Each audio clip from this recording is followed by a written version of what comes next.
മൂന്നാമത്തെ സ്റ്റെപ്പാണ് terminal value എന്ന് പറയുന്നത്. ടെർമിനൽ വാല്യൂ എന്ന് പറഞ്ഞു കഴിഞ്ഞാൽ സംഭവം സിമ്പിളാണ്. ലാസ്റ്റ് വർഷം എനിക്ക് എന്തൊക്കെ റിലീസ് ചെയ്തെടുക്കാം, അതായത് ഇപ്പോൾ ഒരു 5 വർഷത്തേക്കിന് ഒരു മെഷീൻ വാങ്ങിച്ചെങ്കിൽ at the end of the 5th ആ ഒരു ഇയർ ആകുമ്പോൾ എന്തൊക്കെയാണ് എനിക്ക് റിലീസ് ചെയ്യാൻ പറ്റുന്നത്. ഒന്ന് സാൽവേജ് വാല്യൂ, അതായത് ഞാനൊരു മെഷീൻ വാങ്ങിച്ചിട്ടുണ്ടെങ്കിൽ ആ മെഷീനിൻ്റെ സ്ക്രാപ്പ് വാല്യൂ എത്രയാണോ അത്. അതിനോടൊപ്പം തന്നെ ഞാൻ Y0യിൽ എൻ്റെ വർക്കിംഗ് ക്യാപിറ്റൽ ഇട്ടിട്ടുണ്ടെങ്കിൽ അത് ലാസ്റ്റ് ആകുമ്പോൾ എനിക്കത് റിലീസ് ചെയ്തെടുക്കണ്ടേ, ചുമ്മാ കൊടുക്കാൻ പറ്റത്തില്ലോ. ഞാൻ ഇട്ട വർക്കിംഗ് ക്യാപിറ്റലിൻ്റെ എമൗണ്ട് എനിക്ക് തിരിച്ചു പിടിക്കണം. പിന്നെ ഈ WDVയും സ്ക്രാപ്പ് വാല്യൂ, അതായത് എപ്പോഴും ഞാൻ ഈ മെഷീൻ പ്രോഫിറ്റാണ് എനിക്ക് വരുന്നതെന്നുണ്ടെങ്കിൽ നമ്മളെപ്പോഴും ഈ ടെർമിനൽ വാല്യൂവിൽ നിന്ന് ഇത് കുറയ്ക്കും, കാരണം പ്രോഫിറ്റാണ്. എന്നാൽ ലോസാണ് വരുന്നതെന്നുണ്ടെങ്കിൽ നമ്മൾ അതുകൂടെ ടെർമിനൽ വാല്യൂവിൽ നമ്മൾ ആഡ് ചെയ്തെടുക്കും. അപ്പം മൊത്തം ടെർമിനൽ വാല്യൂ വരുന്നത് salvage value, releasing of working capital, പിന്നെ tax on profit on disposal and tax saving on loss of disposal. അതായത് അവിടെ ലോസ് എമൗണ്ട് അല്ല നമ്മൾ എഴുതുന്നത്, ടാക്സ് പെർസെൻറ്റേജ് എത്രയാണോ അതിട്ട് കാൽക്കുലേറ്റ് ചെയ്തിട്ട് എത്രയാണോ ഉള്ളത് അതാണ് നമ്മൾ എഴുതുന്നത്. അതാണ് ടെർമിനൽ വാല്യൂ. ഈ ടെർമിനൽ വാല്യൂവിനകത്ത് ഞാൻ ഈ പറഞ്ഞു ടാക്സ് ഓൺ പ്രോഫിറ്റ് ഓൺ ഡിസ്പോസലുണ്ട്, tax saving on loss of ഡിസ്പോസലുണ്ട്. ഇത് രണ്ടും വരുന്നത് ഈ അസറ്റ് നമ്മളെ ഡിപ്രിഷ്യേറ്റ് ചെയ്യുന്ന WDV മെത്തേഡ് ആണെങ്കിൽ മാത്രമേ ഉള്ളൂ. അതേപോലെ തന്നെ ചില പിള്ളേർക്ക് വരുന്നൊരു ഡൗട്ടാണ്, ഇപ്പോൾ ഒരു ക്വസ്റ്റ്യനിൽ ഇപ്പം ഒരു ക്യാപിറ്റൽ ഗെയിൻ്റെ എമൗണ്ട്, അതായത് ഒരു ഇൻവെസ്റ്റ്മെൻറ്റ് ഡിസിഷൻ്റെ ഒരു ക്വസ്റ്റ്യൻ തരുന്നു, അതിൻ്റെ ഏറ്റവും താഴെ ഇഗ്നോർ ക്യാപിറ്റൽ ഗെയിൻ എന്ന് പറയുകയാണെന്നുണ്ടെങ്കിൽ നമുക്ക് ഈ WDVയിൽ നിന്ന് സ്ക്രാപ്പ് വാല്യൂ കുറച്ചിട്ടുള്ള നമ്മുടെ പ്രോഫിറ്റാണോ സമാണോ അതൊന്നും നമ്മൾ നോക്കേണ്ട കാര്യമില്ല. നമ്മൾ അതിൻ്റെ ടാക്സോ കാര്യങ്ങളോ ഒന്നും കാണത്തില്ല.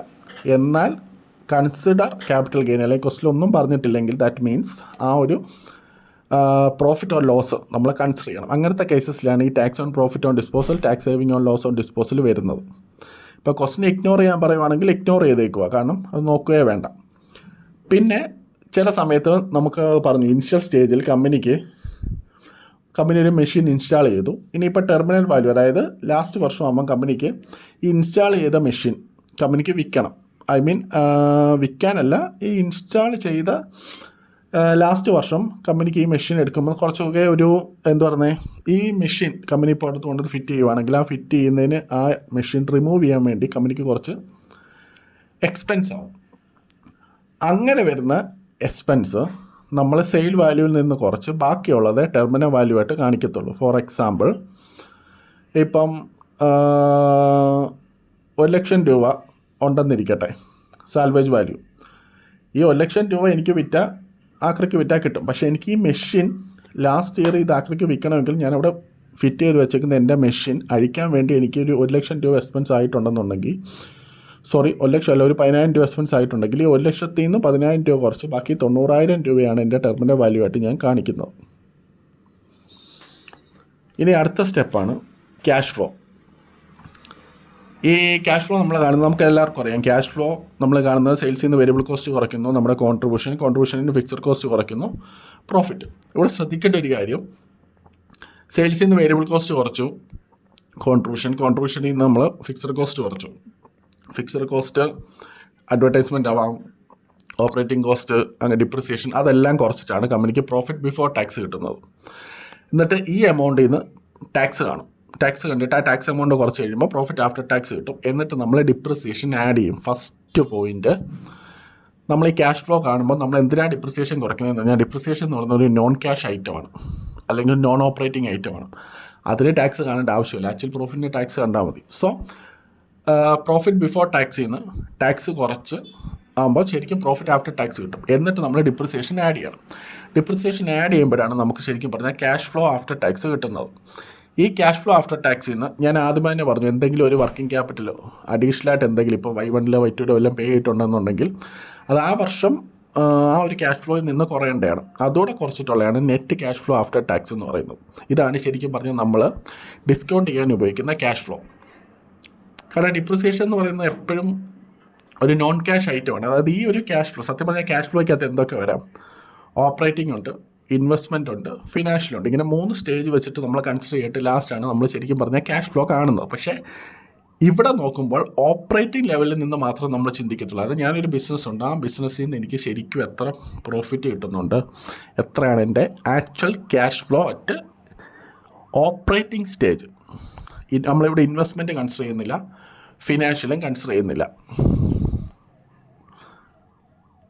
അത് ശ്രദ്ധിക്കേണ്ട ഒരു പോയിൻ്റാണ്. ക്യാഷ് ഫ്ലോ നമുക്ക് 3 ലെവലുണ്ട്. ഓപ്പറേറ്റിംഗ് ലെവലുണ്ട്, ഇൻവെസ്റ്റ്മെൻറ്റ് ലെവലുണ്ട്, ഫിനാൻഷ്യൽ ലെവലുണ്ട്. ഇതിൽ ഫിനാൻഷ്യൽ ലെവൽ നമ്മളിവിടെ നോക്കത്തില്ല, ഇൻവെസ്റ്റ്മെൻറ്റ് ലെവൽ നോക്കത്തില്ല. ഓപ്പറേറ്റിങ്ങിൽ നിന്ന് എത്രയാണ് എൻ്റെ ആക്ച്വൽ ക്യാഷ് ഫ്ലോ, അതാണ് നമ്മളിവിടെ നോക്കുന്നത്. ഇനി നമുക്ക് ക്യാപിറ്റൽ ബഡ്ജറ്റിങ്ങിൻ്റെ ടെക്നിക്സിലേക്ക് പോകാം. ഫസ്റ്റ് ടെക്നിക്സ് എന്ന് പറയുന്നത് പേ ബാക്ക് പീരീഡ്. ഈ ഒരു പേ ബാക്ക് പീരീഡിൻ്റെ ഫസ്റ്റ് മീനിങ് എന്ന് പറയുന്നത് എൻ്റെ ഇനിഷ്യൽ ക്യാഷ് ഫ്ലോ എത്ര ടൈമിനുള്ളിൽ എനിക്ക് തിരിച്ച് കിട്ടും, അതാണ് ശരിക്കും പറഞ്ഞാൽ ഈ പേ ബാക്ക് പീരീഡ് കൊണ്ട് ഉപയോഗിക്കുന്നത്. ഈ ഒരു പേ ബാക്ക് പീരീഡിൻ്റെ ലിമിറ്റേഷൻസ് പറയുന്നത് ടൈം വാല്യൂ ഓഫ് മണി ഇവിടെ കാൽക്കുലേറ്റ് ചെയ്യുന്നത് ഇത് ലോങ് ടൈം പ്രൊജക്റ്റാണ്. 2 മെത്തേഡാണ് നമ്മളിവിടെ ഉപയോഗിക്കുന്നത്. ഒന്ന്, എല്ലാ വർഷവും ഒരേ cash flow amount, for example first year ആയിക്കോട്ടെ, സെക്കൻഡ് ഇയർ ആയിക്കോട്ടെ, തേർഡ് ഇയർ ആയിക്കോട്ടെ, എല്ലാ വർഷവും 1 ലക്ഷം 1 ലക്ഷം 1 ലക്ഷം വെച്ചിട്ട് ഫിക്സഡ് ആയിട്ടുള്ള ഒരു യൂണിഫോം ആയിട്ടുള്ള ഒരു ക്യാഷ് ഫ്ലോ ആണ് എനിക്ക് കിട്ടുന്നതെന്നുണ്ടെങ്കിലോ, അല്ലെങ്കിൽ ഓരോ വർഷവും ഡിഫറൻ്റ് ആയിട്ടുള്ള ക്യാഷ് ഫ്ലോ ആണോ കിട്ടേക്കുന്നത്. ഇങ്ങനെ 2 രീതിയിൽ നമ്മൾ ഇതിനെ സ്പ്ലിറ്റ് ചെയ്യും. ആദ്യമേ എല്ലാ വർഷവും ഒരേ ക്യാഷ് ഫ്ലോ ആണെന്നുണ്ടെങ്കിൽ നമ്മൾ ചെയ്യുന്നതെന്ന് പറഞ്ഞു കഴിഞ്ഞാൽ നമ്മുടെ ഇക്വേഷൻ എന്ന് പറഞ്ഞാൽ initial investment divide by cash flow after tax. നമ്മൾ സ്റ്റെപ്പ് 4 കണ്ടുപിടിച്ച ക്യാഷ് ഫ്ലോ ഉണ്ട്, അതേപോലെ സ്റ്റെപ്പ് 1 നമ്മൾ കണ്ടെത്തിയ ഇനിഷ്യൽ ഇൻവെസ്റ്റ്മെൻറ്റും ഉണ്ട്. ഈ ഇനിഷ്യൽ ഇൻവെസ്റ്റ്മെൻറ്റിൽ നിന്ന് divided by cash flow after tax നമ്മൾ കാണും. അന്നേരമാണ് നമ്മൾ അതിൻ്റെ ബേസിസിലാണ് നമ്മൾ ഡിസിഷൻ മേക്കിംഗ് ചെയ്യുന്നത്. രണ്ടാമത്, എല്ലാ വർഷവും ഡിഫറൻ്റ് ആയിട്ടുള്ള ഒരു ക്യാഷ് ഫ്ലോ ആണ് കിട്ടുന്നതെന്നുണ്ടെങ്കിൽ നമ്മളിവിടെ ചെയ്യുന്നത് ഇയർ എഴുതും. 1 2 3 4 5 എന്ന് പറഞ്ഞ് ഇയർ എഴുതും. ക്യാഷ് ഫ്ലോ എഴുതും. 1 ലക്ഷം 2 ലക്ഷം 3 ലക്ഷം എന്ന് പറഞ്ഞ് ക്യാഷ് ഫ്ലോ എഴുതും. പിന്നെ ക്യൂമുലേറ്റീവ് ക്യാഷ് ഫ്ലോ, ക്യൂമുലേറ്റീവ് അതായത് ഫോർ എക്സാമ്പിൾ ഫസ്റ്റ് ഇയറിൽ 1 ആണെങ്കിൽ സെക്കൻഡ് ഇയറിൽ 50,000 ആണെങ്കിൽ നമ്മൾ ക്യൂമുലേറ്റീവിൻ്റെ അവിടെ ഫസ്റ്റ് ഇയറിൽ 1 lakh, സെക്കൻഡ് ഇയറിൽ വരുമ്പോൾ 1,50,000, തേർഡ് ഇയറിൽ 30,000 ആണെങ്കിൽ 1,80,000. അങ്ങനെ ക്യൂമുലേറ്റീവ് ആക്കി നമ്മൾ അതിൻ്റെ ടോട്ടലാക്കി വെക്കും. ഇവിടെ നമ്മളൊരു ഇക്വേഷൻ കൊടുക്കും. ഒന്ന്, base year plus investment to be recovered divide by cash flow of the year in which cumulative cash flow exceed the initial investment. ഈ ബേസ് ഇയർ എന്ന് പറഞ്ഞു കഴിഞ്ഞാൽ ഇവിടെ നോക്കിയേ, ഈ ബേസ് ഇയർ എന്ന് പറഞ്ഞാൽ preceding year of cumulative cash flow exceed initial investment. For example എൻ്റെ ഇനിഷ്യൽ ഇൻവെസ്റ്റ്മെൻറ്റ് 1 lakh ഉണ്ടെന്നിരിക്കട്ടെ. നമ്മൾ ക്യൂമുലേറ്റീവ് ചെയ്ത്, അതായത് നമ്മളിവിടെ ക്യൂമുലേറ്റീവ് ചെയ്ത് ചിലപ്പോൾ മൂന്നാമത്തെ ഇയറിലാകുമ്പോൾ ചിലപ്പോൾ നമുക്ക് ക്യൂമുലേറ്റീവ് ചിലപ്പോൾ ഒരു 1 lakh കൂടുതൽ വന്നിട്ടുണ്ടെങ്കിൽ ആ 1 lakh ക്യൂമുലേറ്റീവ്, അതായത് നമ്മുടെ ഇനിഷ്യൽ ഇൻവെസ്റ്റ്മെൻറ്റ് 1 lakh ആണ്. ഈ ക്യൂമുലേറ്റീവ് 1 lakh ഒരു 5,000 ആയത് ചിലപ്പോൾ തേർഡ് ഇയർ ആണെന്നുണ്ടെങ്കിൽ ഏത് വർഷമാണോ ഈ ഇനിഷ്യൽ ഇൻവെസ്റ്റ്മെൻറ്റ്, ഈ ക്യൂമുലേറ്റീവ് ക്യാഷ് ഫ്ലോ ഇനിഷ്യൽ ഇൻവെസ്റ്റ്മെൻറ്റിനെക്കാട്ടിലും കൂടുതൽ എക്സീഡ് ആയത്, ആ എക്സീഡായ വർഷം ഏതാണോ അതിൻ്റെ തൊട്ട് പുറയിലത്തെ വർഷം ഏതാണോ അതാണ് നാം ബേസ് ഇയർ ആയിട്ട് നമ്മൾ എടുക്കുന്നത്. ഞാനത് ചെയ്ത് കാണിക്കും. നമ്മുടെ ഇക്വേഷൻ എന്തുവാ? അതായത് നോട്ട് യൂണിഫോം, അതായത് എല്ലാ വർഷവും ഡിഫറൻ്റ് ആയിട്ടുള്ള ഒരു ക്യാഷ് ഫ്ലോ ആണ് നമുക്ക് കിട്ടുന്നതെന്നുണ്ടെങ്കിൽ നമ്മൾ ഫസ്റ്റ് ഇയർ എഴുതും. 1 2 3 4 5 വർഷം ഇയർ എഴുതും. നമ്മുടെ ക്യാഷ് ഫ്ലോ ഫസ്റ്റ് ഇയറിൽ 1 lakh, സെക്കൻഡ് ഇയറിൽ 50,000, തേർഡ് ഇയറിൽ 60,000, ഫോർത്ത് ഇയറിൽ 40,000, ഫിഫ്ത്ത് ഇയറിൽ 30,000 ആണെങ്കിൽ ക്യൂമുലേറ്റീവ് ക്യാഷ് ഫ്ലോ എന്ന് പറയുന്നത് 1 ലക്ഷം, 1,50,000, 2,10,000, 2,50,000, 2,80,000 വരും. ഇനിയിപ്പോൾ നമ്മുടെ ഇക്വേഷൻ എന്ന് പറയുന്നത് എന്തുവാ? Base year plus investment to be recovered divided by cash flow after tax of year in which cumulative cash flow after tax exceed initial investment. For example initial investment 2 lakh വന്നിരിക്കട്ടെ. നമ്മൾ ഈ ടേബിളിൽ നോക്കുമ്പോൾ ക്യൂമുലേറ്റീവ് ക്യാഷ് ഫ്ലോ, അതായത് first പറയുന്ന base year എന്താണെന്നാണ് തീരുമാനിക്കുന്നത്. Base year എന്ന് പറയുന്നത് ഏത് വർഷമാണോ ക്യൂമുലേറ്റീവ് ക്യാഷ് ഫ്ലോ എക്സീഡ് ആവുന്നത്, അതായത് ഇനിഷ്യൽ ഇൻവെസ്റ്റ്മെൻറ്റിനെക്കാട്ടിലും കൂടുതലാവുന്ന അതിൻ്റെ തൊട്ട് പുറയിൽ കിടക്കുന്ന ഇതാണ് നമ്മൾ ബേസ് ഇയർ ആയിട്ട് എടുക്കുന്നത്. ഫോർ എക്സാമ്പിൾ ഇവിടെ ഇനിഷ്യൽ ഇൻവെസ്റ്റ്മെൻറ്റ് 2 ലക്ഷമാണ്. ക്യൂമുലേറ്റീവ് വെച്ച് നമ്മൾ നോക്കുമ്പോൾ ഈ 2 ലക്ഷത്തിന് ക്യൂമുലേറ്റീവ് ക്യാഷ് ഫ്ലോ എക്സീഡ് അയക്കുന്നത് ഏതാണ്? 3-ാം വർഷമാണ്. അപ്പോൾ 3-ാം വർഷത്തിൻ്റെ തൊട്ട് പുറയിലത്തെ വർഷം, ദാറ്റ് മീൻസ് ഈ 2 നമ്മുടെ ബേസ് ഇയർ ആയിട്ട് നമ്മൾ എടുക്കുന്നത്. ഇനി അടുത്തത് എന്താണ് investment to be recovered? Investment to be recovered എന്ന് പറഞ്ഞാൽ initial investment minus preceding cumulative cash flow in which the year cumulative cash flow exceed the initial investment. അതായത് അവിടെ സിമ്പിളായിട്ട് പറയുവാണെങ്കിൽ ഇത്രയേ ഉള്ളൂ. ഇൻവെസ്റ്റ്മെൻറ്റ് ടു ബി റിക്കവേർഡ് എന്ന് പറഞ്ഞു കഴിഞ്ഞാൽ ഏത് വർഷമാണോ ഈ ക്യുമുലേറ്റീവ് ക്യാഷ് ഫ്ലോ ഇൻഷ്യൽ ഇൻവെസ്റ്റ്മെൻറ്റുമായിട്ട് എക്സീഡ് ചെയ്യുന്നത് അതിൻ്റെ തൊട്ട് പുറകിലത്തെ cumulative cash flow after tax ആണ് നമ്മൾ എടുക്കുന്നത്. അതായത് ഇവിടെ ഈ ക്വസ്റ്റിനിൽ നോക്കുവാണെങ്കിൽ 2 ലക്ഷം രൂപയാണ് ഇൻഷ്യൽ ഇൻവെസ്റ്റ്മെൻറ്റ് ഉള്ളത്. എന്നാൽ ഈ ഇൻഷ്യൽ ഇൻവെസ്റ്റ്മെൻറ്റ് 2 ലക്ഷത്തിനെക്കാട്ടും കൂടുതൽ എക്സീഡ് ആയത് 3-ാമത്തെ വർഷമാണ്, 2,10,000 ഇതാണ് നമ്മുടെ ക്യുമുലേറ്റീവ് ക്യാഷ് ഫ്ലോ. ഇതിൻ്റെ തൊട്ട് പുറകിൽ നിൽക്കുന്ന പ്രിസീഡിങ് ക്യുമുലേറ്റീവ് ക്യാഷ് ഫ്ലോ ആണ് നമ്മൾ എടുക്കുന്നത്. That means 1,50,000 divided by cash flow of the year in which cumulative cash flow exceed initial investment. അതായത് ഇൻഷ്യൽ ഇൻവെസ്റ്റ്മെൻറ്റിനെക്കാട്ടിലും കൂടുതൽ ക്യുമുലേറ്റീവ് ക്യാഷ് ഫ്ലോ ഏത് വർഷമാണോ വന്നത് ആ വർഷത്തെ, പ്രിസീഡിങ് അല്ല, ആ വർഷത്തെ ക്യാഷ് ഫ്ലോ ആഫ്റ്റർ ടാക്സ് ആണ് നമ്മൾ എടുക്കുന്നത്. ദാറ്റ് മീൻസ് ഇവിടെ 3-ാമത്തെ വർഷമാണ് ക്യുമുലേറ്റീവായി വന്നേക്കുന്നത്. അപ്പോൾ ആ വർഷത്തെ ക്യാഷ് ഫ്ലോ എന്ന് പറയുന്നത് 60,000. സോ 60,000 നമ്മുടെ ഇതെന്ന് പറയുന്നത്. അപ്പോൾ ഇനി നമ്മൾ ഇതെങ്ങനെ കാൽക്കുലേറ്റ് ചെയ്യുമെന്ന് ചോദിച്ചു കഴിഞ്ഞാൽ ഫസ്റ്റ് നമ്മൾ ശ്രദ്ധിക്കേണ്ട ഒരു കാര്യം, ഇൻഷ്യൽ ഇൻവെസ്റ്റ്മെൻറ്റ് 2 ലക്ഷമാണ്. 2 ലക്ഷം initial investment minus preceding cumulative cash flow in which cumulative cash flow exceed initial investment minus 1,50,000 എന്നാണ് വരുന്നത്. ഞാൻ ഒന്നുകൂടെ പറയാം, ഏത് വർഷമാണ്, അതായത് നമ്മുടെ ഇൻഷ്യൽ ഇൻവെസ്റ്റ്മെൻറ്റ് 2 ലക്ഷം രൂപയുണ്ട്. അപ്പോൾ ക്വസ്റ്റ്യൻ പറയുന്നത് ഏത് വർഷമാണോ ഈ പറയുന്ന ക്യുമുലേറ്റീവ് ഇൻഷ്യൽ ഇൻവെസ്റ്റ്മെൻറ്റിനെക്കാട്ടിലും കൂടുന്നത് ആ വർഷത്തിൻ്റെ തൊട്ട് പുറകിലത്തെ വർഷമാണ് നമ്മൾ ബേസ് ഇയറായിട്ട് എടുക്കുന്നത്. അപ്പോൾ 2 ലക്ഷം ഇൻഷ്യൽ ഇൻവെസ്റ്റ്മെൻറ്റ് ഉണ്ട്. ഈ 2 ലക്ഷത്തിൽ 2 ലക്ഷത്തിനെക്കാട്ടിലും കൂടുതൽ ക്യുമുലേറ്റീവ് ആയത് 3-ാമത്തെ വർഷമാണ്. സോ അതിൻ്റെ തൊട്ട് പുറകിലത്തെ വർഷം, ദാറ്റ് മീൻസ് 2 നമ്മൾ ബേസ് ഇയറായിട്ട് എടുത്തത്. ഇനി രണ്ടാമത് ഇൻവെസ്റ്റ്മെൻറ്റ് ടു ബി റിക്കവേർഡ് എന്ന് പറഞ്ഞാൽ initial investment minus cumulative discounted cash flow. അതായത് ഏത് വർഷമാണോ നമ്മുടെ ഇൻഷ്യൽ ഇൻവെസ്റ്റ്മെൻറ്റിനെക്കാട്ടിലും കൂടുതൽ ക്യുമുലേറ്റീവ് വന്നത് അതിൻ്റെ തൊട്ട് പുറകിലത്തെ ക്യുമുലേറ്റീവാണ് നമ്മളുടെ ക്യാഷ് ഫ്ലോ ആണ് നമ്മൾ എടുക്കുന്നത്. ദാറ്റ് മീൻസ് ഈ വർഷമാണ് എക്സീഡ് ആയത്, അതിൻ്റെ തൊട്ട് പുറത്തെ ക്യുമുലേറ്റീവ് എന്ന് പറയുമ്പോൾ 1,50,000 നമ്മൾ എടുത്തു. അതായത് initial investment minus cumulative cash flow after tax in which preceding ആണ് നമ്മൾ എടുത്തേക്കുന്നത്. പിന്നെ ഡിവൈഡഡ് ബൈ ഏത് വർഷമാണോ ഈ ക്യുമുലേറ്റീവ് എക്സീഡ് ആയത് ആ വർഷത്തെ ക്യാഷ് ഫ്ലോ. അതായത് ഇവിടെ എക്സീഡ് ആയത് 3-ാമത്തെ വർഷമാണ്, ആ വർഷത്തെ ക്യാഷ് ഫ്ലോ 60,000 60,000 നമ്മളിവിടെ എടുത്തു. ഇനി ഇത് ഡിവൈഡ് ചെയ്യുമ്പോൾ ശ്രദ്ധിക്കേണ്ട കാര്യം, ഫസ്റ്റ് നിങ്ങൾ ചെയ്യേണ്ടതെന്ന് പറഞ്ഞാൽ 2 ലക്ഷത്തിൽ നിന്ന് നമുക്ക് 2 ഗ്രിപ്പായിട്ട് ഇതിനെ വിടാം. അതായത് ഫസ്റ്റ് നിങ്ങൾ ഈ 2 ലക്ഷം മൈനസ് 1,50,000 50,000 എടുക്കുക. ഈ 50,000 ഡിവൈഡഡ് ബൈ ഈ 60,000 ചെയ്യുക. അപ്പം നിങ്ങൾക്ക് പോയിൻ്റ് കിട്ടും. എന്നിട്ട് അതിൻ്റെ കൂടെ നിങ്ങൾ ഈ 2 ആഡ് ചെയ്യാവും. കാരണം ഇത് ചെറിയ സിമ്പിൾ കാര്യമാണെങ്കിൽ പോലും പല പിള്ളേരും തെറ്റിക്കുന്ന ഒരു കാര്യമാണിത്. ഫോർ എക്സാമ്പിൾ, ശരിക്കും പറഞ്ഞു കഴിഞ്ഞാൽ 50,000 ഡിവൈഡഡ് ബൈ 60,000 എന്ന് പറയുന്നത് 0.833 വരും. അതേ പ്ലസ് 2 എന്ന് പറയുമ്പോൾ 2.833 ആണ് ശരിക്കും പറഞ്ഞാൽ ഉത്തരം വരേണ്ടത്. സപ്പോസ് നമ്മൾ എന്ത് ചെയ്യുമെന്ന് ചോദിച്ചു കഴിഞ്ഞാൽ ഈ 2 ലക്ഷത്തിൽ നിന്ന് 1,50,000 കുറയ്ക്കും, 50,000 കിട്ടി. 50,000 കിട്ടി പ്ലസ് 60,000 നമ്മൾ പ്ലസ് അല്ല, ഞാനിത് പറയാൻ കാരണം ഇത് കുറച്ചുകൂടെ നമുക്ക് ഓരോ ക്വസ്റ്റ്യൻസ് ചെയ്യുമ്പോൾ നമുക്ക് അതിൽ നിന്ന് മനസ്സിലാക്കാം. ഇവിടെ ശ്രദ്ധിക്കേണ്ട കാര്യം എപ്പോഴും ഇത് കണ്ടോ, ഇൻവെസ്റ്റ്മെൻറ്റ് ടു ബി റിക്കവേർഡ് കാണുക, അതിൽ നിന്ന് ഈ എമൗണ്ട് ഡിവൈഡ് ചെയ്യുക, എന്നിട്ട് കിട്ടുന്ന പോയിൻറ്റിൻ്റെ കൂടെ ഈ 2 ആഡ് ചെയ്യാവും. എന്നാൽ മാത്രമേ ഉത്തരം കറക്റ്റ് ആകത്തുള്ളൂ. ഞാനിത് സിമ്പിൾ കാര്യമാണ്, നിങ്ങൾക്ക് കേൾക്കുമ്പോൾ ചിരി വരുന്നുണ്ടെങ്കിലും ഈ കാൽക്കുലേറ്റ് ചെയ്യാൻ പോകുന്നു ചില കുട്ടികൾ തെറ്റിക്കും. അതുകൊണ്ട് തന്നെയാണ് കുഞ്ഞു കുഞ്ഞു കാര്യങ്ങളാണെങ്കിൽ പോലും, ഇത് മൈന്യൂട്ട് കാര്യങ്ങളാണെങ്കിൽ പോലും ഡീറ്റെയിൽ ആയിട്ട് പറഞ്ഞു തരുന്നത്. ഇനി നമ്മൾ ഡിസിഷൻ മേക്കിംഗ്, അതായത് എപ്പോഴും ശ്രദ്ധിക്കേണ്ട കാര്യം, ഒരു ക്വസ്റ്റ്യനിൽ പറഞ്ഞാലും പറഞ്ഞില്ലെങ്കിൽ ഡിസിഷൻ എഴുതണം നമ്മൾ. ഫോർ എക്സാമ്പിൾ, ഇപ്പോൾ discounted pay back period, discount pay back അല്ല, പേ ബാക്ക് പീരീഡ് വഴി നമ്മൾ ചെയ്തു. അപ്പോൾ ക്വസ്റ്റ്യനിൽ ചിലപ്പം ഡിസിഷൻ മേക്കിംഗ് എന്താണെന്നൊന്നും പറയത്തില്ല, പക്ഷേ നമ്മൾ എഴുതണം എന്താണ് ഡിസിഷൻ മേക്കിംഗ് എന്ന് നമ്മൾ എഴുതണം. അത് നമ്മളെ സംബന്ധിച്ചോളം ഒരു മറ്റുള്ള പേപ്പറിൽ നിന്ന് നമ്മളെ യുണീക്നെസ് ആയിട്ട് മാറ്റി നിർത്തുന്ന ഒരു കാര്യമാണ്. അപ്പം പേപ്പർ വാല്യൂ ചെയ്യുന്ന സമയത്ത് നമ്മൾ ഡിസിഷൻ മേക്കിംഗ് എഴുതിയിട്ടുണ്ടെങ്കിൽ നമുക്കത് അഡ്വാൻറ്റേജ് ആണ്. ഇതിൻ്റെ ഡിസിഷൻ മേക്കിങ്ങിലേക്ക് നമുക്ക് പോകാം. 3 രീതിയിലാണ് ഇതിൻ്റെ ഡിസിഷൻ മേക്കിംഗ്. ഒന്ന്, മ്യൂച്വലി എക്സ്ക്ലൂസീവ് പ്രൊജക്റ്റ്, അതായത് ഒരു പ്രൊജക്റ്റ് ചെയ്താൽ വേറെ പ്രൊജക്റ്റ് നമ്മൾ റിജക്റ്റ് ചെയ്യേണ്ടി വരും. അങ്ങനത്തെ കേസസ് ഏറ്റവും ചെറിയത് ഏതാണോ ആൻസർ വരുന്നത് അതേ നമ്മൾ എടുക്കാവും.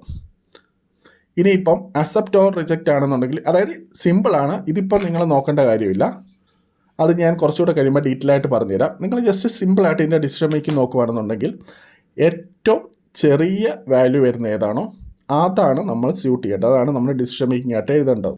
പിന്നെ ഇവിടെ ശ്രദ്ധിക്കേണ്ട ഒരു സിമ്പിൾ പോയിൻ്റ് എന്ന് പറയുന്നത് ലാസ്റ്റ് വർഷം നമ്മളെ ക്യാഷ് ഫ്ലോ എഴുതുമല്ലോ. ഫോർ എക്സാമ്പിൾ ഇത് കണ്ടോ, ഇവിടെ ആദ്യത്തെ വർഷമുണ്ട്, രണ്ടാമത്തെ വർഷമുണ്ട്, മൂന്നാമത്തെ വർഷമുണ്ട്, നാലാമത്തെ വർഷമുണ്ട്, അഞ്ചാമത്തെ വർഷമുണ്ട്. ഈ അഞ്ചാമത്തെ വർഷം ഫോർ എക്സാമ്പിൾ നമുക്കിതിലേക്ക് തന്നെ വരാം. ഇവിടെ ഇപ്പോൾ സപ്പോസ് ടെർമിനൽ വാല്യൂ ഒരു 50,000 രൂപയുടെ ഉണ്ടെന്നിരിക്കട്ടെ. അങ്ങനെയാണെങ്കിൽ നിങ്ങൾ ശ്രദ്ധിക്കേണ്ട ഒരു കാര്യം, എപ്പം ഏത് മെത്തേഡും ആയിക്കോട്ടെ, നമ്മുടെ ലാസ്റ്റ് വർഷത്തെ നമ്മളെ ക്യാഷ് ഫ്ലോ എഴുതുമ്പോൾ ഈ 30,000 അതിനോടൊപ്പം തന്നെ ഈ ടെർമിനൽ വാല്യൂ 50,000 കൂടെ ചേർത്തിട്ട് വേണം നമ്മൾ എഴുതാൻ. അതായത് ഇത്രയേ ഉള്ളൂ. ലാസ്റ്റ് വർഷത്തെ നമ്മുടെ ക്യാഷ് ഫ്ലോ എന്ന് പറയുന്നത് ക്വസ്റ്റ്യൻ തന്നേക്കുന്ന cash flow plus terminal value. അപ്പോൾ ഇവിടെ 50,000 രൂപയോടെ ചേർത്തിട്ട് 3,30,000 രൂപയോടെ വരും. ഇത് നിങ്ങൾ നോട്ട് ചെയ്യേണ്ട ഒരു പോയിൻ്റാണ്. അതായത് ഇത് നിങ്ങൾ നോട്ട് ചെയ്യേണ്ട ഫസ്റ്റ് പോയിൻ്റ് എന്ന് പറയുന്നത്, ഞാൻ ഒന്നുകൂടെ പറയാം, ഇത് വീഡിയോ ലെങ്ത് ആണെങ്കിൽ എന്നോട് ക്ഷമിക്കണം. അത് അത്രയ്ക്ക് പിള്ളേരുടെ മനസ്സിലേക്ക് കയറ്റാൻ വേണ്ടിയിട്ടാണ് ഞാനിത് നിർബന്ധമായിട്ട് ഇങ്ങനെ പറയുന്നത്. ഈ ഒരു പേ ബാക്ക് പീരീഡിൻ്റെ ഈ ഒരു കൺസെപ്റ്റ് നമ്മൾ ഓർത്ത് വെക്കേണ്ട ഒറ്റ പോയിൻ്റ്, ഒരു ക്വസ്റ്റ്യൻ കൈ കിട്ടുമ്പോൾ ഫസ്റ്റ് നോക്കുക എല്ലാ വർഷവും ഒരേ ക്യാഷ് ഫ്ലോ ആണെന്നുണ്ടെങ്കിൽ ഈ ഒറ്റ equation investment divide by cash flow after tax എന്ന് പറഞ്ഞ് ചെയ്ത് നമുക്ക് ഉത്തരം കിട്ടും. അതിൽ ലീസ്റ്റ് എടുക്കുക. ഇനിയിപ്പം പല വർഷവും പല ക്യാഷ് ഫ്ലോ ആണെന്നുണ്ടെങ്കിൽ നമ്മൾ ഇതുപോലെ ഇയർ ക്യാഷ് ഫ്ലോ ക്യുമുലേറ്റീവ് എഴുതുക. ഇവിടെ ശ്രദ്ധിക്കേണ്ട കാര്യം, ലാസ്റ്റ് വർഷം തന്നിരിക്കുന്ന cash flow plus terminal value ഉണ്ടെങ്കിൽ ആ ടെർമിനൽ വാല്യൂടെ ആഡ് ചെയ്യുന്നതായിരിക്കും ക്യാഷ് ഫ്ലോ. എന്നിട്ട് അതോടെ ചേർത്തിട്ട് വേണം ക്യുമുലേറ്റീവ് ചെയ്യാൻ. ഇനി base year plus investment to be required divide by cash flow in which cumulative cash flow exceed initial investment. ഇതിൽ ബേസ് ഇയർ എന്ന് പറയുന്നത് ഇനിഷ്യൽ ഇൻവെസ്റ്റ്മെൻറ്റിനെക്കാട്ടിലും കൂടുതൽ ഏത് വർഷമാണോ ക്യുമുലേറ്റീവ് ക്യാഷ് ഫ്ലോ എക്സീഡ് ആവുന്നത് ആ വർഷത്തിൻ്റെ തൊട്ട് പുറയിലത്തെ വർഷം, അതാണ് നമ്മുടെ ബേസ് ഇയർ ആയിട്ട് നമ്മൾ എടുക്കേണ്ടത്. ഇൻവെസ്റ്റ്മെൻറ്റ് എന്ന് പറയുന്നത് ഇനിഷ്യൽ ഇൻവെസ്റ്റ്മെൻറ്റിൽ നിന്ന് നിങ്ങൾ ഏത് വർഷമാണോ നിങ്ങൾ ഈ ക്യുമുലേറ്റീവ് ക്യാഷ് ഫ്ലോ എക്സീഡ് ആവുന്നത്, ഇനിഷ്യൽ ഇൻവെസ്റ്റ്മെൻറ്റിനെക്കാട്ടിലും കൂടുതലാവുന്നത്, അതിൻ്റെ തൊട്ട് പുറയിൽ കിടക്കുന്ന ക്യുമുലേറ്റീവാണ് നിങ്ങൾ എടുക്കേണ്ടത്. അപ്പോൾ ഇനിഷ്യൽ ഇൻവെസ്റ്റ്മെൻറ്റ് മൈനസ് അതിൻ്റെ തൊട്ട് പുറയിലത്തെ കിടന്ന എമൗണ്ട് എടുക്കണം. ക്യാഷ് ഫ്ലോ എന്ന് ഉദ്ദേശിക്കുന്നത് ഏത് വർഷമാണോ നിങ്ങൾ ഈ ഇനിഷ്യൽ ഇൻവെസ്റ്റ്മെൻറ്റ് ക്യുമുലേറ്റീവിനെക്കാട്ടിലും കൂടുതൽ എക്സീഡ് ആവുന്നത് ആ വർഷത്തെ, പ്രിസീഡിംഗ് അല്ല, ബാക്കിയെല്ലാം പ്രിസീഡിംഗ് വെച്ചുള്ള കളിയാണ്. പക്ഷേ ഇത് ഏത് വർഷമാണോ നിങ്ങൾ ഈ ഇനിഷ്യൽ ഇൻവെസ്റ്റ്മെൻറ്റിനെക്കാട്ടും കൂടുതൽ ക്യുമുലേറ്റീവ് എക്സീഡ് ആവുന്നത് ആ വർഷത്തെ ക്യാഷ് ഫ്ലോ ആണ് നിങ്ങൾ എടുക്കേണ്ടത്. പിന്നെ ഇവിടെ ശ്രദ്ധിക്കേണ്ട ഒരു കാര്യം, ഇവിടെ ഡിസിഷൻ മേക്കിംഗ് എന്ന് പറയുന്ന ഏറ്റവും ചെറിയ വാല്യൂ വരുന്ന ഏതാണോ അതാണ് നിങ്ങൾ എടുക്കേണ്ടത്. അതേപോലെ തന്നെ ഒരു ചെറിയ പോയിൻ്റ്, ഏതെങ്കിലും ഇയറിൽ എന്തെങ്കിലും ക്യാഷ് ഫ്ലോ ലോസ് വന്നാൽ നിങ്ങൾ ക്യുമുലേറ്റീവിൽ നിന്ന് അത് കുറയ്ക്കുക. ഫോർ എക്സാമ്പിൾ ഇപ്പം മൂന്നാമത്തെ വർഷം ലോസ് വന്നു, ആ ലോസ് നമ്മൾ കൺസിഡർ ചെയ്തില്ലെങ്കിൽ ശരിക്കും പറഞ്ഞാൽ മൂന്നാമത്തെ വർഷമാണ് ക്യുമുലേറ്റീവ് എക്സീഡ് ആവുന്നത്. പക്ഷേ ലോസോടെ വന്നപ്പോഴത്തേക്കും നാലാമത്തെ വർഷമാണ് നിങ്ങൾ ഇത് എക്സീഡ് ആവുന്നതെന്നിരിക്കട്ടെ. സോ അങ്ങനെയാണെന്നുണ്ടെങ്കിൽ ആ ലോസോടെ കൺസിഡർ ചെയ്തിട്ട് വേണം എടുക്കാൻ. ഫോർ എക്സാമ്പിൾ ഇപ്പം തേർഡ് ഇയറിൽ initial investment 1 lakh terminal value 50K ഉണ്ട്. ഇപ്പോൾ തേർഡ് ഇയർ ശരിക്കും പറഞ്ഞു കഴിഞ്ഞാൽ ഫസ്റ്റ് ഇയറിൽ 50,000, സെക്കൻഡ് ഇയറിൽ 40,000, തേർഡ് ഇയറിൽ 30,000, ലോസ് ഒരു 10,000 ഉണ്ടെന്നിരിക്കട്ടെ. ശരിക്കും പറഞ്ഞാൽ നമ്മൾ നോക്കുമ്പം 50 10 മൂന്നാമത്തെ വർഷം 1,20,000 ആയി. അതായത് ഇനിഷ്യൽ ഇൻവെസ്റ്റ്മെൻറ്റ് 1 ലക്ഷം ഉണ്ടായിരുന്നു, അതിനെക്കാട്ടും കൂടുതലും ഇതായി. അപ്പം ഈ തേർഡ് ഇയർ ആണ്. സോ അതിൻ്റെ പുറകെ കിടക്കുന്ന സെക്കൻഡ് ഇയർ ആണ് ബേസ് ഇയർ ആയിട്ട് നമ്മൾ എടുക്കേണ്ടത്. തെറ്റ്. അതായത് ഇപ്പോൾ തേർഡ് ഇയറിൽ ഇപ്പോൾ ഒരു 10,000 രൂപ ലോസ് ഉണ്ടെങ്കിൽ, അല്ലെങ്കിൽ ഒരു തേർഡ് ഇയറിൽ ഇപ്പോൾ ഒരു ലോസ് ഇപ്പോൾ നമുക്ക് 20,000 ആണെന്നുണ്ടെങ്കിൽ ഫസ്റ്റ് ഇയറിൽ 50,000, സെക്കൻഡ് ഇയറിൽ 30,000, 50 10 80,000, തേർഡ് ഇയറിൽ ഈ പറയുന്ന 30,000 ശരിക്കും വരുവാണെങ്കിൽ 1,10,000 ആവും, എക്സീഡ് ചെയ്യും. പക്ഷേ ലോസ് ഒരു 10,000 ഉണ്ടെന്നുണ്ടെങ്കിൽ തേർഡ് ഇയറിൽ 1 lakh വരെ എത്തി നിൽക്കുന്നുള്ളൂ. ഫോർത്ത് ഇയർ എത്തുമ്പോഴായിരിക്കും ചിലപ്പോൾ ഈ 1,00,000 കൂടുതലാവുന്നു. സോ ലോസ് കൂടെ കൺസിഡർ ചെയ്തതിന് ശേഷം ക്യുമുലേറ്റീവ് എപ്പോഴാണോ എക്സീഡ് ആവുന്നത് അത് വെച്ചിട്ട് നിങ്ങൾ നോക്കാവും. That is very very very important.